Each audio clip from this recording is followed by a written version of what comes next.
The wind on the south side of Chicago always felt a little colder. The streets were cracked, streetlights flickered, the sound of sirens and car horns filled the night like a broken lullaby. But in the middle of all that noise, in a small, rundown apartment on the third floor of an old brick building, lived a quiet dreamer named Alina Monroe. Alina was only 18, but her eyes held the weight of someone much older. Life had taught her lessons early. Her father had walked out when she was barely 2, leaving nothing behind except a photo and the scent of cheap cologne. Her mother, Maria, worked 2 cleaning jobs, one during the day, one at night, just to keep food on the table. Every morning, Alina would wake before the sun, make a cup of tea for her mother, pack her lunch, and walk 2 miles to catch the bus to school. After school, she'd take another bus to downtown Chicago, where she worked the front desk at the Lakeside Grand Hotel. The money wasn't much, but it kept the lights on and helped with groceries. Despite everything, Alina never complained. She had soft brown skin that glowed like honey in sunlight, big eyes full of wonder, and hair she wore in curls that bounced when she laughed, which wasn't often, but when she did, it was like music in the middle of chaos. But Alina was lonely, not the kind of lonely that comes from being alone in a room, the deep kind, the kind that stays with you even in a crowd. She didn't party, she didn't date, she'd never kissed a boy, never held hands, never gone out on Valentine's Day. Her classmates called her too serious, old-fashioned, even cold. But Alina wasn't cold. She was just waiting. She believed in real love, not the kind in movies with fast kisses and loud drama. The quiet kind, the kind that saw your soul and stayed when the world got hard. She'd seen what fake love did to her mother. She didn't want that. Every night before bed, Alina would sit by her window, knees pulled to her chest, staring out at the city lights and whisper a small wish to the stars. I don't want a rich man. I don't want a perfect man. I just want someone who sees me. But wishes don't always come the way we expect. One cold Friday evening, the hotel lobby was slow. Alina sat at the front desk in her Navy uniform, scrolling through the guest book. The marble floor shone like water under the gold lights.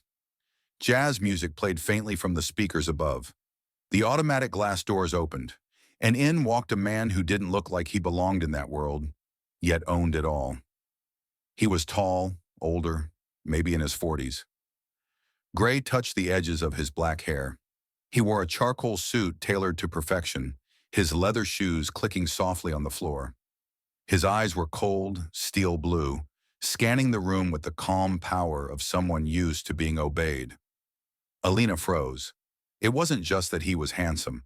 It was the silence around him, the way people moved aside, the way even the air seemed to shift. He didn't smile.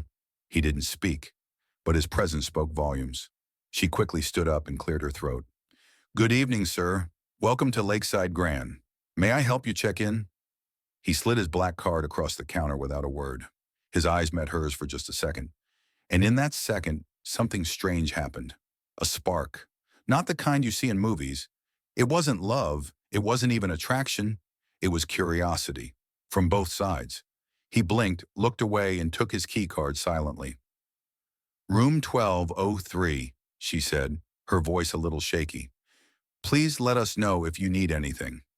He didn't respond, but as he walked away, Alina felt something in her chest shift. She watched him disappear into the elevator. Her fingers touched her lips, surprised at the way her heart beat against her ribs like a trapped bird. She shook it off. Don't be stupid, she whispered to herself. He's a guest. He's older, probably married, probably rich, definitely out of your world. But her eyes kept drifting to the elevator.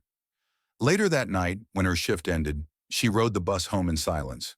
Rain tapped gently on the window. Her mother was asleep on the couch, still in her work uniform, an old blanket covering her feet. Alina kissed her mother's forehead, changed into pajamas, and crawled into bed. But sleep wouldn't come. All she could see were those blue eyes. All she could feel was the echo of that spark. The next day at work, she asked a coworker, Hey, the man in 1203, who is he? The woman raised an eyebrow. You don't know? That's Dominic Hart. Alina blinked. Who? The real estate guy. The one who bought half the riverfront. They say he's worth over $200 million. Moved here from New York after his wife died. He's complicated. Alina felt her stomach flip. Dominic Hart. The name sounded like thunder. The name of someone from a world she'd never enter. But destiny had other plans. Over the next few days, Mr. Hart came and went. Always quiet, always alone. But every time he passed the front desk, Alina felt his eyes pause on her. Just for a breath, just for a blink. He never spoke, but something invisible kept forming in the air between them. She told herself it meant nothing. She kept her head down. She focused on her job. But fate doesn't knock, it storms in. 1 week later, her manager pulled her aside. Alina, Mr. Hart requested you, personally. He wants you to assist him during his stay. You'll get a bonus. Cash. Her heart pounded. Me? Why? I don't ask questions when a millionaire makes a request.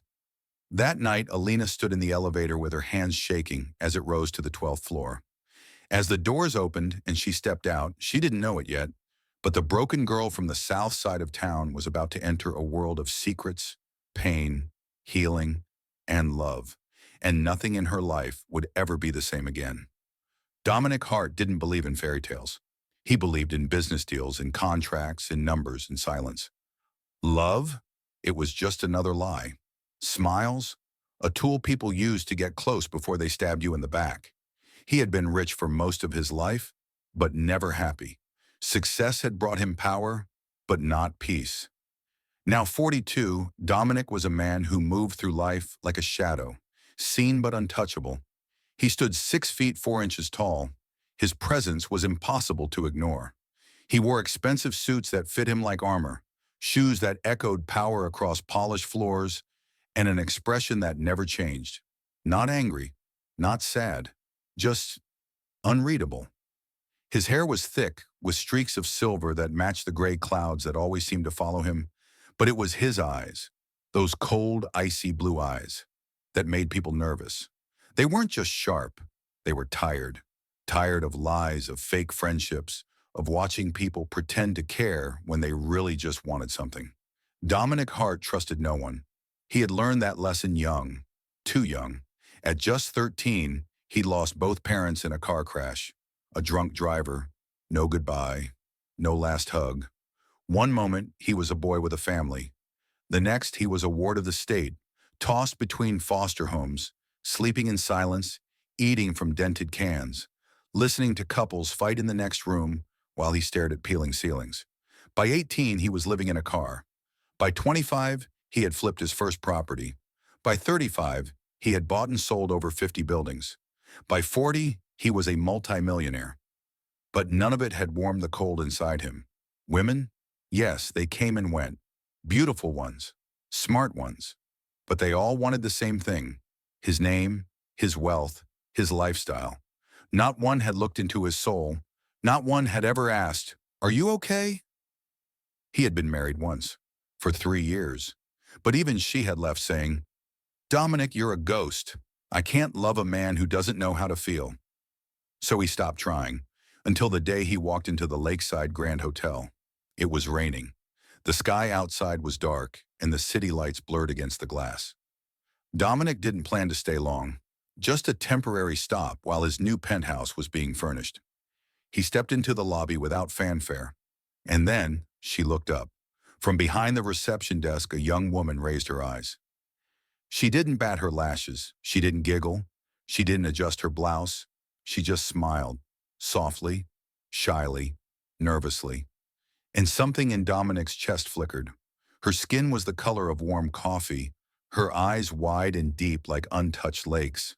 Her curls framed her face like a halo. She didn't wear lipstick or high heels, just a navy blue hotel uniform and a name tag that read Alina. "Room 1203, sir," she said, her voice like quiet rain on a rooftop. "Let me know if you need anything." She wasn't flirting. She wasn't pretending. She was just real. Dominic didn't reply. He simply stared. His eyes scanned her face, looking for the trick, the game. But there was none. Just a simple girl doing her job with quiet dignity. And for the first time in years, something strange happened. He felt curious. Why wasn't she looking at his watch, his ring, his shoes? Why wasn't she making small talk, trying to extend the moment? She looked like she wanted to get back to work, like she didn't know, didn't care who he was. He turned away and walked to the elevator. But as the doors closed, he found himself watching her again, just for a second longer than necessary. That night, in room 1203, Dominic sat by the window with a glass of wine he didn't drink, staring at the city skyline. But in his mind, he wasn't thinking about contracts or buildings or meetings. He was thinking about those brown eyes. The next morning, he passed the front desk again. Alina was there, tying her name tag, adjusting the computer screen. She didn't look up. He almost stopped, almost spoke, but he didn't. Instead, he watched from a distance.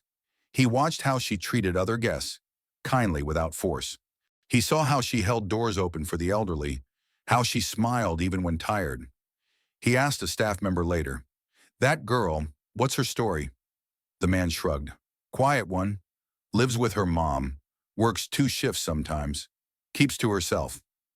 That night, Dominic looked at his reflection in the mirror. Why was he asking? What did it matter? She was a girl from the other side of the world he lived in. He was old enough to be her uncle, maybe even her father. But her face stayed with him, like a song you hear once and can't forget. 2 days later, he did something he hadn't done in years. He made a request. He asked the hotel manager for something personal. "Put her on my service list. I want her to assist me during my stay." The manager blinked. "Sir, you want her?" Dominic gave one small nod. "No offense, she's not trained for VIP service. She'll learn." The manager hesitated. "All right, I'll let her know."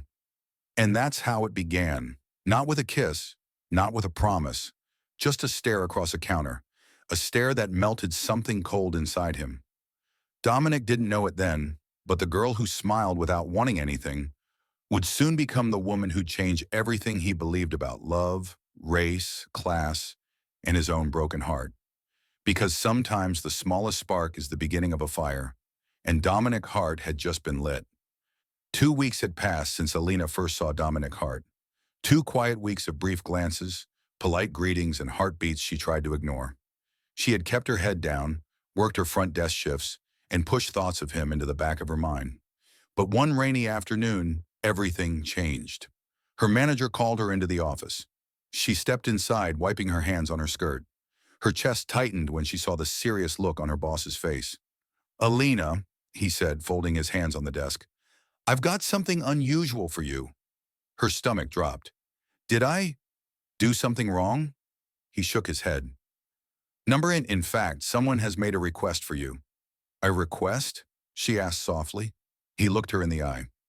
"Dominic Hart." Her heart skipped. "What kind of request?" she whispered. The manager leaned back in his chair. "He wants to hire you, not here, for his private estate." Alina blinked. "Wait, what?" "He wants a full-time guest assistant, in-house. It includes living arrangements, food, transport. You'll be working in his mansion." Her lips parted in shock. "Why? Me?" "I asked the same thing," the manager replied. "He said you're calm, quiet, and trustworthy. That's all he said." Alina's mind spun. She wasn't trained for that. She'd never worked in a mansion. She barely had enough clothes for a hotel job. But then the manager added one more thing. "The pay is 10 times your current rate." She gasped. 10? What? "You heard me right. 10 times. That kind of money could pay her mother's medical bills. That kind of money could start a college fund. That kind of money could change everything." She went home that evening with trembling hands and told her mother. Maria sat at the small kitchen table, sipping tea from a cracked mug. Her tired eyes lit up when Alina told her the offer. "Baby," her mother whispered, reaching across the table, "do you know what this means? In just a few months, you'll have enough for tuition, for a car. You don't have to struggle like I did." Alina looked down. "But what if it's not safe?" Maria smiled sadly. "You've got a good head on your shoulders. And you said he's quiet. Not disrespectful, right?" Alina nodded slowly. "He's just distant, like he's behind glass." "Then go," Maria said. but keep your soul safe. The next week, Alina stood in front of a black luxury car parked outside her apartment. The driver opened the door. She took one last look at the cracked steps of her building, hugged her mother tightly and whispered, "I'll be home every weekend." Her mother kissed her forehead. "Be smart and be brave." The mansion was nothing like she expected. From the outside, it looked like something from a magazine. Gates taller than trees, fountains that danced with water, and gardens carved with care. But inside, it felt like winter, cold. Marble floors stretched for miles. The ceilings were so high that her voice echoed when she spoke. The walls were white, the furniture perfect but untouched. Every corner screamed money, but not warmth. Dominic met her at the door, dressed in black. He gave her a brief nod. "Your room is on the east side. You'll have privacy. Meals are at 7. Don't enter the south wing." That was it. No welcome. No smile. Alina followed a silent housekeeper down the hall. Her room was bigger than her entire apartment back home. A bed with silk sheets, a chandelier, a closet with hangers made of glass. But her chest felt hollow. Days passed. She woke early, cleaned, cooked, organized files in his study, prepared his schedule, ordered groceries. Dominic hardly spoke to her, but he watched. From the hallway, from across the room, from the garden window, always calm, always distant. At night, she'd sit by the bedroom window, staring at the moon, wondering what she had gotten herself into. The money was real, the food was good, but the house felt haunted. Not by ghosts, by memories. One evening, she walked past the kitchen and heard piano music echoing softly down the hallway. Curious, she followed the sound, her bare feet silent on the cold marble. It led her to a room with a wooden door, old, darker than the rest, the forbidden room. She remembered his warning, "Don't enter the south wing." But something drew her closer. The music wasn't loud. It was soft, sad, like someone was playing a goodbye. Her fingers touched the handle. She hesitated, looked behind her. No one. Slowly, she opened the door. It creaked, just a little. Inside, the room was covered in soft golden light from a fireplace. It wasn't grand like the rest of the house. It was warm. Bookshelves lined the walls. A baby grand piano sat in the corner, the keys dusty. A photo stood on a side table. A woman with red hair and a small boy beside her. Alina stepped closer. The woman in the picture looked gentle, kind. Her arms were wrapped around a young Dominic. The boy smiled. The same blue eyes, but full of light. Alina's heart twisted. She turned toward the piano and saw a small music box beside it. It was open. The tune had stopped. That's when she heard the voice.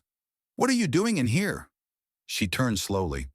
Dominic stood at the door, his face unreadable. But his eyes, they were not cold. They were broken. I'm sorry," Alina stuttered. "I heard music. I didn't mean to." He stepped inside, closed the door gently behind him. "This room," he said quietly, "was my mother's." Alina swallowed hard. She was beautiful. He looked at the photo. She was the only person who believed in me. Silence filled the room. Thick, heavy.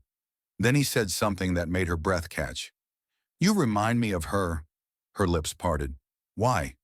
"Because she never wanted anything from me, except for me to be happy." Alina felt her heart crack open. And for the first time since she entered that house, Dominic Hart didn't look like a millionaire. He looked like a man who hadn't healed, a man who had been alone for far too long. And in that moment, the mansion didn't feel cold anymore. It felt like the beginning of something neither of them could name. The sky outside turned black. Clouds rolled over the mansion like a dark wave.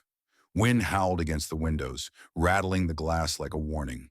Thunder cracked through the air, loud enough to shake the lights. Rain slammed against the rooftop as if it were trying to get in. Alina stood in the hallway, barefoot, her arms wrapped around herself. The lights flickered once, twice, then they went out. Darkness swallowed the mansion. She had always hated storms. They reminded her of nights in her old apartment, holding her mother's hand while water dripped from the ceiling and sirens screamed in the streets. But now she was in a mansion. Rich, beautiful, safe, Yet it had never felt so cold. Dominic had left hours ago for a business meeting. She hadn't seen him all day. The silence in the house felt deeper than usual. The storm seemed to have awakened something inside the walls. Memories, maybe. Secrets. And her heart beat faster. She held a flashlight in her hand, her fingers trembling slightly. As she passed the long hallway, her eyes fell on the door at the very end. The only door she had never opened. The one she was told never to open. Don't enter the south wing. But something pulled her toward it. Maybe it was the storm. Maybe it was the loneliness. Or maybe it was the memory of that portrait she had seen days ago. The one with the woman and the young Dominic. That brief moment of emotion in his voice when he had said, "She was the only one who believed in me." Her hand reached for the handle. She paused. The storm growled outside like a living thing. Slowly, she turned the knob. The door opened with a soft creak, as if even it was afraid to let her in. What she saw inside stole her breath. The room wasn't cold like the others. It was warm. Wooden floors, bookshelves, a thick rug, a piano in the corner, still and quiet. Framed photographs lined the walls, untouched by time. And in the center of the far wall, lit by a bolt of lightning through the window, was a giant portrait. A woman, a beautiful black woman. She wore a deep green dress, her hair flowing over her shoulders like silk. Her smile was soft, her eyes warm. She wasn't a model. She wasn't painted to be perfect. She was real. And next to the portrait on the shelf was a picture frame. Dominic, young, smiling. He looked so different, happy, full of light. He was holding her hand. Alina stepped closer. She stared at the photo, her heart racing. Was this his wife? There were letters on the desk, cards, a scarf, a notebook filled with poetry in two different handwritings, one neat, one bold. Suddenly, the front door slammed. She jumped, heart in her throat. Footsteps echoed down the hallway, slow, heavy, coming closer. Then a voice. "Alina!" It was Dominic. He entered the room and stopped dead in his tracks. For a moment, neither of them moved. Only the storm spoke. Thunder cracking behind the windows, rain pounding like drums. He didn't yell. He didn't frown. He just stared at her. And when he finally spoke, his voice sounded tired, fragile, like a man carrying too many years on his back. "She was my wife." Alina turned slowly. "The woman in the portrait?" He nodded, eyes on the painting. "They called her a gold digger," he said quietly. "Said she only wanted my money, that she was using me, that a woman like her could never really love a man like me." Alina's heart cracked. "She was beautiful," she whispered. "She was," he said, "and kind, smarter than I ever was, stronger. She taught piano to kids in the neighborhood, made me laugh, made me live again." He took a slow step forward. But the world didn't see her heart. They just saw her skin. And mine. His jaw clenched. "My investors threatened to pull out. My staff started quitting. My family stopped calling." Alina stood frozen, her hands gripping the flashlight. "She died 3 years after we married," he said. "Not in an accident. Not from sickness. She died from heartbreak." Alina swallowed hard. "What do you mean?" "She stopped going outside. Stopped smiling. She said she felt like a stranger in every room. People whispered, pointed. One day, someone spray-painted slurs across our garage. She cleaned it off before I saw it. I found out later, it had happened more than once." His voice broke. "I tried to protect her. I built walls, bought land, paid security. But you can't fight hate with money." A long silence stretched between them. Then Dominic said something that Alina would never forget. "She was the only person who ever loved me, for me, and I couldn't save her." The storm outside seemed to hush, and Alina saw him, not the millionaire, not the cold businessman, but the man underneath, the boy who had lost his parents, the husband who had lost his wife, the soul who had been punished for loving someone the world refused to accept. "I'm sorry," Alina said softly. He looked at her then, not like a boss, not like a stranger, but like someone who had been waiting years for someone to understand. "She would have liked you," he said quietly. Alina felt a tear slip down her cheek. She didn't know what to say. What could she say? But in that quiet room, filled with memories and music and sorrow, something changed between them. Not love, not yet, but a crack in the ice, a chance for warmth, and the beginning of something that neither the storm nor the world could silence. The storm outside refused to sleep. It slammed against the tall mansion windows like fists pounding at the walls. Trees bent in the wind like they were trying to scream. Thunder growled through the night like something alive. Alina sat in her room, knees to her chest, blanket pulled around her shoulders. But the blanket didn't warm her. Not tonight. She had never felt so many things all at once. Her heart was full and aching. The story Dominic had shared, the pain in his voice, the sorrow in his eyes. It lingered like a ghost in the air.